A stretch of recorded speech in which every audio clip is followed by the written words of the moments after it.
Guys, welcome to my channel Harmony. ഇന്ന് ഞാൻ നിങ്ങളുമായി ഷെയർ ചെയ്യാൻ പോകുന്നത് ടേസ്റ്റിയുള്ള മട്ടൻ കറി എങ്ങനെ ഈസി ആയിട്ട് വീട്ടിൽ തന്നെ തയ്യാറാക്കുക എന്നുള്ളതാണ്. അതിനായി നമ്മൾ ആദ്യം മട്ടൻ നന്നായി കഴുകി വൃത്തിയാക്കി എടുക്കുക. അതിനുശേഷം ഒരു പാത്രം, ഞാനിവിടെ കുക്കറാണ് എടുത്തിട്ടുള്ളത്, ഒരു മീഡിയം സൈസുള്ള പട്ട എണ്ണയിൽ നന്നായി ചൂടാക്കിയതിന് ശേഷം അതിലേക്ക് നമ്മൾ കഴുകി വൃത്തിയാക്കി വെച്ചിട്ടുള്ള മട്ടൻ പീസ് ചേർത്ത് കൊടുക്കുക. ഇടുമ്പോൾ എണ്ണ കയ്യിൽ വീഴാതെ സൂക്ഷിക്കുക. ഇനി നമുക്ക് മസാലകളെല്ലാം ആഡാക്കാം. അതിനായി ഞാൻ 1 സ്പൂൺ മുളക് പൊടി, 1/2 സ്പൂൺ മട്ടൻ മസാല, 1/2 സ്പൂൺ മല്ലിപ്പൊടി, 1/2 സ്പൂൺ കുരുമുളക് പൊടി ഇവയെല്ലാം ചേർത്ത് നന്നായി ഒന്ന് ഇളക്കി യോജിപ്പിച്ച് കൊടുക്കുക. ശേഷം നമുക്ക് മസാലകളെല്ലാം മട്ടൻ പീസിലോട്ടൊന്ന് ഇളക്കി നന്നായി യോജിപ്പിച്ചതിന് ശേഷം 2 മിനിറ്റ് ഒരു ഏതെങ്കിലും ഒരു പാത്രം വെച്ചൊന്ന് മൂടി വേവിക്കാം. 2 മിനിറ്റ് ശേഷം നമുക്ക് ആവശ്യത്തിന് ഉപ്പ് യോജിപ്പിച്ച് കുറച്ച് ലെമൺ ജ്യൂസും കൂടി ആഡ് ചെയ്ത് ആവശ്യത്തിന് വെള്ളം ഒഴിക്കണം. ഞാനിവിടെ 1 കപ്പ് വെള്ളമാണ് ആഡ് ചെയ്തേക്കുന്നത്. ഇനി നന്നായി ഒന്ന് വേവിക്കാൻ വെക്കണം. ഈ കറിക്ക് വേണ്ടി ഒരു പേസ്റ്റ് തയ്യാറാക്കിയെടുക്കാം. അതിനായി നമുക്ക് 2 ചെറിയ തക്കാളി, മല്ലിയില, ജിഞ്ചർ ഗാർലിക് പേസ്റ്റ്, കറിവേപ്പില, 1/2 സ്പൂൺ കുരുമുളക് പൊടി, 5-6 പീസ് വറ്റൽമുളക് അല്ലെങ്കിൽ ഉണക്കമുളക്, ഇതെല്ലാം നമ്മൾ മിക്സിയുടെ ഒരു ജാറിനകത്തിട്ട് നന്നായി ഒന്ന് അടിച്ചെടുക്കണം.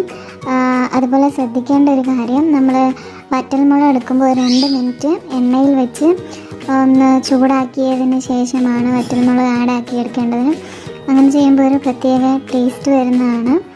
അപ്പോൾ ഇതെല്ലാം കൂടി ചേർത്ത് നമ്മൾ മിക്സിയുടെ ജാറിൽ വെച്ചൊന്ന് നന്നായി അടിച്ച് പേസ്റ്റ് രൂപത്തിലാക്കിയെടുക്കേണ്ടതാണ്. ഇനി ഒരു ചീനച്ചട്ടി എടുത്ത് എണ്ണ നന്നായി ചൂടാക്കിയതിന് ശേഷം 2 സവാള ചെറുതായി അരിഞ്ഞത്, ചെറിയ ക്യാപ്സിക്കം ഹാഫ് ചെറുതായി അരിഞ്ഞത്, തേങ്ങാക്കൊത്ത് 2 പീസ് ചെറുതായി അരിഞ്ഞത്, കറിവേപ്പില ഇവയെല്ലാം ചേർക്കുക. പൊടികളായിട്ട് 1/2 സ്പൂൺ കുരുമുളക് പൊടി, 1/2 സ്പൂൺ മല്ലിപ്പൊടി, 1/2 സ്പൂൺ മുളക് പൊടി, 1/2 സ്പൂൺ മട്ടൻ മസാല ഇവയെല്ലാം ചേർത്തൊന്ന് ഇളക്കുക. പിന്നെ നമ്മൾ ഓൾറെഡി അരച്ച് വെച്ച പേസ്റ്റ് ഇതിലേക്ക് ആഡ് ചെയ്യാം. ജാറിലുള്ള ബാക്കിയുള്ള മസാലയിലോട്ട് അല്പം വെള്ളം ചേർത്ത് നമുക്ക് ബാക്കി ഇതിനകത്തോട്ട് ആഡ് ചെയ്യാവുന്നതാണ്. ഇനി ഇതെല്ലാം ചേർത്ത് നന്നായി ഒന്ന് വഴറ്റിയെടുക്കുക. ഇതിൻ്റെ എല്ലാം പച്ചമണം ഒന്ന് മാറുന്നത് വരെ എല്ലാം നന്നായി ഒന്ന് വഴറ്റിയെടുക്കേണ്ടതാണ്. മറക്കരുത്. ആവശ്യത്തിന് ഉപ്പ് ചേർത്ത് നമുക്ക് വഴറ്റിയെടുക്കാം. ഇനി നമ്മൾ ഓൾറെഡി നമ്മുടെ മട്ടൻ ഓൾറെഡി ഇപ്പോൾ വെന്തിട്ടുണ്ട്. സോ നമുക്ക് വെന്ത മട്ടൻ നമുക്ക് ഈ അരപ്പിനകത്തോട്ട് ആഡ് ചെയ്ത് കൊടുക്കേണ്ടതാണ്. കുക്കറാണെന്നുണ്ടെങ്കിൽ 5 വിസിലിനുള്ളിൽ മട്ടൻ വെന്ത് കിട്ടും. നമ്മൾ ഇങ്ങനെ പിടിച്ചു നോക്കുമ്പോൾ പൊടിഞ്ഞു വരുന്നുണ്ടെങ്കിൽ മട്ടൻ വെന്തെന്നാണ്. സോ നമുക്കിതെല്ലാം ഇതിനകത്തോട്ട് ആഡ് ചെയ്തൊന്ന് കൊടുക്കാം. ഓൾറെഡി നമ്മൾ മട്ടനെല്ലാം വെന്ത് വന്നിട്ടുണ്ട്. സോ ഈ മസാലയെല്ലാം കൂടി ഒന്ന് മട്ടനകത്തോട്ടൊന്ന് പിടിച്ചാൽ മാത്രം മതി. നമുക്കൊരു മീഡിയം ഫ്ലെയിമിൽ ഒരു 10 മിനിറ്റത്തേക്ക് ആവശ്യത്തിന് വെള്ളം ഉപ്പ് ഒഴിച്ചിട്ട് ഒന്ന് വേവിക്കാൻ വെക്കാം.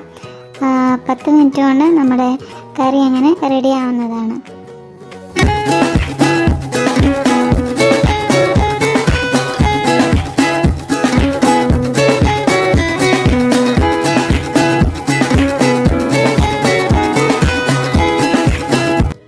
അങ്ങനെ നമ്മുടെ മട്ടൻ കറി ഇവിടെ റെഡി ആയിട്ടുണ്ട്. ഇനി നമുക്കൊരു നല്ല പാത്രത്തിലേക്ക് മാറ്റി വെക്കാം. ഇന്നത്തെ വീഡിയോ എല്ലാവർക്കും ഇഷ്ടപ്പെട്ടെങ്കിൽ ലൈക്ക് ചെയ്യുക, സബ്സ്ക്രൈബ് ചെയ്യുക, ഷെയർ ചെയ്യുക. Thank you.